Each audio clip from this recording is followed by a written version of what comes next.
I'm here with Annand from Toronto. He's a Jyotish Indian astrologer, also known as Vedic Astrology amongst some. He's been teaching and practicing for over 25 years. He's also schooled in the Western Astrology system. So we're going to talk to Alan about some of the differences with Jyotish and Western Astrology. So first of all, Alan, if you maybe explain to me a bit about your background and what got you into Indian astrology or astrology in general. Sure. I picked up an astrology book in 1973, Just Stearns, A Time for Astrology. And fortunately, it was one of those books that had everything under one cover, the ephemeris, the interpretive rules, etc. So I calculated my chart and was fascinated by it, and I began to do the charts of friends and family. And then somebody asked me one day, well, you've been studying this for a while, read my chart. And I realized, well, okay, I don't know how to do that. So I decided I'd better get proper instruction on how to do so. So I scanned the field and settled on the British Faculty of Astrological Studies, which offered a pretty comprehensive program, a 1-year certificate, a 2-year diploma, which I completed in 1980, and then basically hung out my shingle as a Western astrologer in Montreal. And began doing consultations, teaching classes, became involved in the Astrological Society of Montreal, spoke at a few national conferences. And over the years, had some pretty good success with doing chart readings and interpretations and forecasts or predictions. But I was never quite hitting the mark that I thought I should have been able to do. And I didn't know whether to blame myself as a practitioner or the system itself. So I was getting a little cynical about astrology until a girlfriend at the time gave me a book on Vedic astrology. And at first glance, I didn't like it because it converted whatever you know about yourself in Western astrology. Usually, everything goes backwards by one sign as you convert the tropical to sidereal zodiac. So I didn't like going from a Leo ascendant to a Cancer ascendant to Sagittarius moon to a Scorpio moon, and I almost rejected it outright. But I gave it a chance and read the book over the course of a weekend, and I realized that this kind of nailed me pretty well. So I went to a conference in California, the American Council of Vedic Astrologers, and in a course of 3 or 4 days, really got an infusion of Jyotish through many different speakers, came home with a suitcase full of books and software, and was reborn, to use a much used word, in the sense of an astrology practice or study.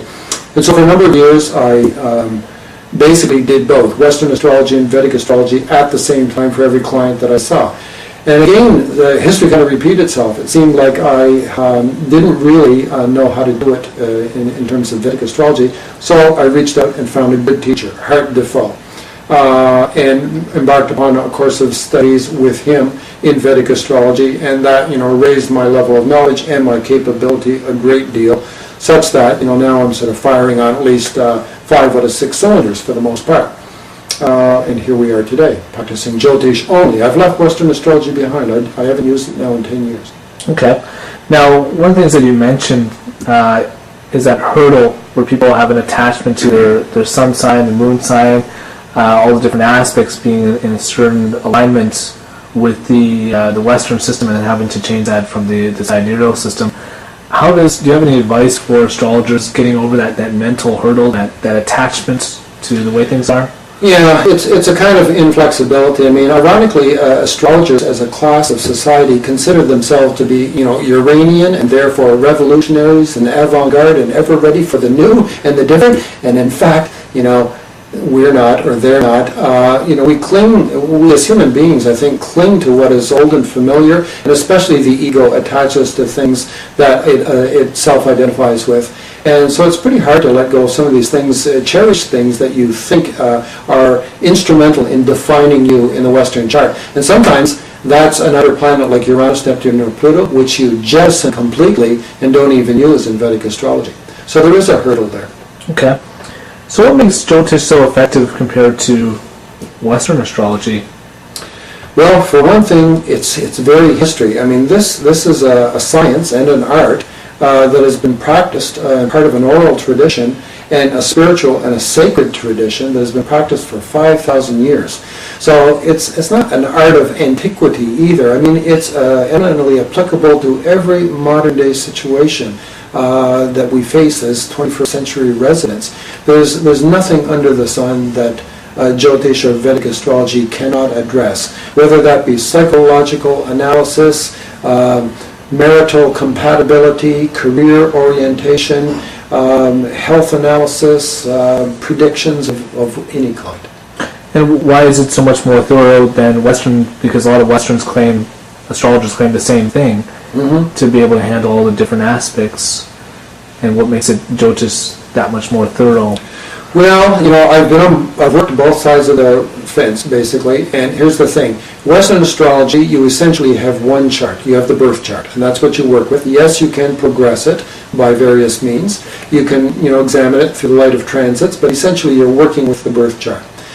In Vedic astrology, you have that one birth chart as well, but we also have something that are called harmonic charts, where basically you take that birth chart, you slice it and dice it in a multitude of ways so that you get subsidiary charts, each of which will address a specific aspect of life. For instance, there's a subsidiary chart for spouse, for children, for education, for wealth, for health, for spiritual practices, for travel, for vehicles. It goes on and on. So if somebody has a question about their car versus their spouse, I've got the main chart to look at, but I've also got the subsidiary chart to look at. Interesting. Now, I've heard Jyotish, is considered by some more of a fatalistic art.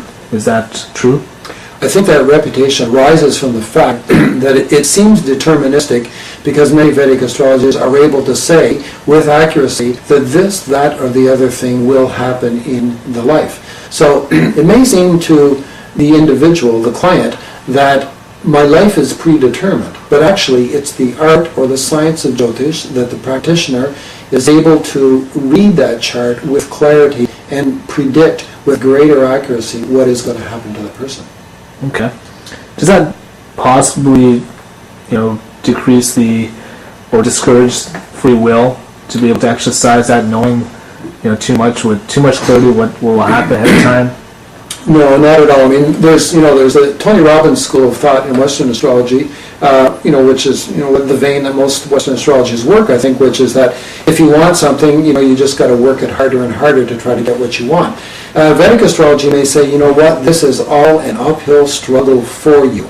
But they do have, something called upayas, which are remedial measures. It may be, wear a ring, or chant a mantra, or feed pigeons on Thursday, or any number of things, which sound kind of hokey to the uninitiated, but they do have a long-standing tradition. It's a kind of a symbolic offering to certain beings or deities in order to make something happen, or to facilitate it. And there's no exempting a person from hard work and effort in getting, pursuing your ends.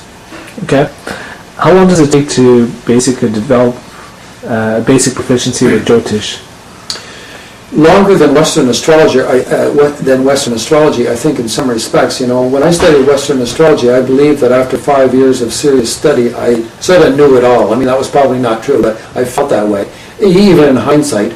But here I am now, like 15 years into Vedic astrology, and I believe, I'm nowhere near reaching the end of this road. Mostly because it is so deep and complex, and there are many schools within Jyotish as well too, where you can sort of branch off into subsets from the mainstream. Okay. What are some of the common misconceptions people have about Jyotish? Well, one, that it is fatalistic. Two, that it is only predictive and that it does not have any psychological insights. For instance, when my teacher, the fellow, heard about this, this sort of accusation that was leveled at Jyotish, he designed a whole program, a course, a one-week course, just to address this very task of analyzing a chart purely from a psychological point of view. Nothing to do with prediction, nothing mundane, simply from a psychological point of view, in such depth that, I've never seen anything like it in Western astrology. Great. Well, Alan, I want to thank you for your time. If you'd like to learn more about Alan, you can visit his website at www.navamsa.com. Learn from the Spirit Connect, and tuning out to Alan. Thanks again, Alan, for your time. My pleasure.